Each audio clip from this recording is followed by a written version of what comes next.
Assalamualaikum warahmatullahi wabarakatuh. Alhamdulillah, hari ini berjumpa lagi dengan saya, Selviana. Hari ini saya mohon izin kepada bunda-bunda sekalian. Saya mendapatkan amanah untuk berkisah. Kali ini saya akan membuat kisah tentang perintah berdakwah Rasulullah Shallallahu Alaihi Wasallam. Malam itu, Khadijah tiba-tiba dikejutkan oleh kedatangan suaminya. Selimuti aku, ujar Muhammad. Suaranya bergetar, tubuhnya menggigil ketakutan. Khadijah pun menyelimuti suaminya. Setelah menunggu beberapa saat, Khadijah pun bertanya kepada suaminya, "Apa yang telah terjadi kepadamu, wahai suamiku?" "Aku bingung dan takut." Suara Muhammad masih bergetar. Beliau menceritakan semua yang telah dialami di Gua Hira. Itulah kisah yang terjadi pada saat malam Ramadan. Allah Subhanahu wa Ta'ala mengutus malaikat Jibril menemui Muhammad saat sedang beruzlah di Gua Hira.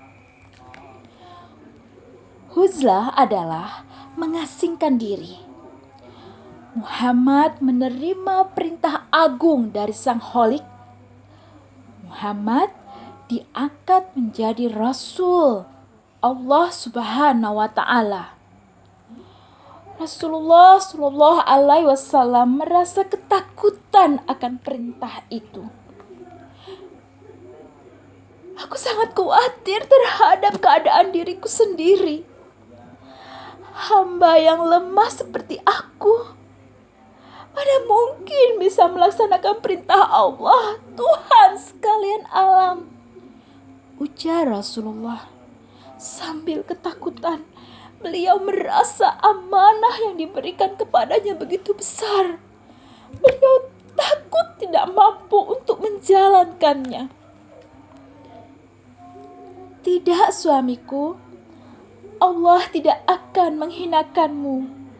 Engkau menyambung silaturahim. Engkau pemikul beban orang yang mendapat kesusahan. Engkau meringankan beban fakir miskin.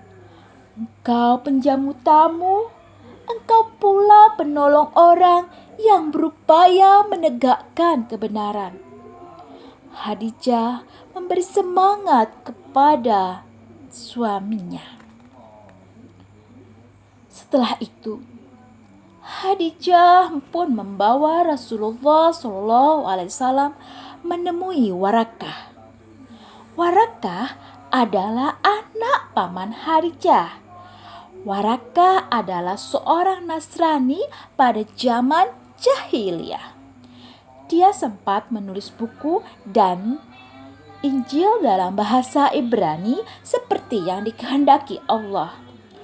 Usianya pun sudah tua, matanya tidak dapat melihat. Khadijah berharap agar Warakah bisa memberikan nasihat kepada suaminya tentang hal yang baru saja dialami Rasulullah Shallallahu Alaihi Wasallam.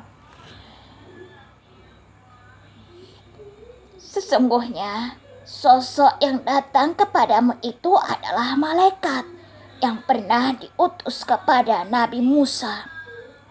Andaikan aku masih hidup ketika kaummu mengusirku," ujar Warakah menjelaskan. "Benarkah mereka akan mengusirku?" Rasulullah Shallallahu Alaihi Wasallam semakin bimbang. "Benar, itu pun pernah dialami Nabi sebelum kamu. Andaikan aku masih hidup pada saat itu, percayalah, Aku akan membantumu dengan sungguh-sungguh. Bala suarakah meyakinkan Rasulullah Shallallahu Alaihi Wasallam tertunduk dan terdiam. Setelah kejadian di Gua Hira, wahyu sempat terhenti beberapa lama. Namun pada akhirnya malaikat Jibril kembali mendatanginya. Ketika Rasulullah berjalan, tiba-tiba beliau mendengar sebuah suara dari langit. Saat mengangkat pandangan ke langit, beliau melihat malaikat Jibril sedang duduk di atas kursi tergantung di antara langit dan bumi. Rasulullah terkejut hingga terjatuh. Lantas Rasulullah bergegas pulang menemui Khadijah. Selimuti aku, selimuti aku. Suara Rasulullah bergetar. Khadijah langsung menyelimuti beliau. Saat itu turun wahyu kedua. Rasulullah Sallallahu Alaihi Wasallam meyakini bahwa ayat-ayat itu adalah petunjuk perintah Allah. Kelima ayat itu mengandung bahwa Allah memperingatkan manusia dari siksanya jika tidak mau meninggalkan kesesatan. Allah pun memperingatkan manusia yang menyembah selain Dia. Dalam ayat itu, Rasulullah Shallallahu Alaihi Wasallam diperintahkan untuk memperingatkan seluruh umat manusia. Allah ingin agar seluruh manusia tunduk dan bertakwa demi mendapatkan keridhaan Allah Subhanahu wa Ta'ala. Itulah tadi cerita perintah berdakwah, wahyu pertama yang diterima oleh Rasulullah ketika beruzulah di Gua Hira. Semoga apa yang saya sampaikan lewat cerita ini bisa bermanfaat untuk kita semua, terlebih untuk diri saya sendiri, agar menjadi hamba yang selalu mengikuti apa yang Allah perintahkan dan apa yang Allah larang. Saya akhiri, wabillahi taufiq walhidayah. Assalamualaikum warahmatullahi wabarakatuh.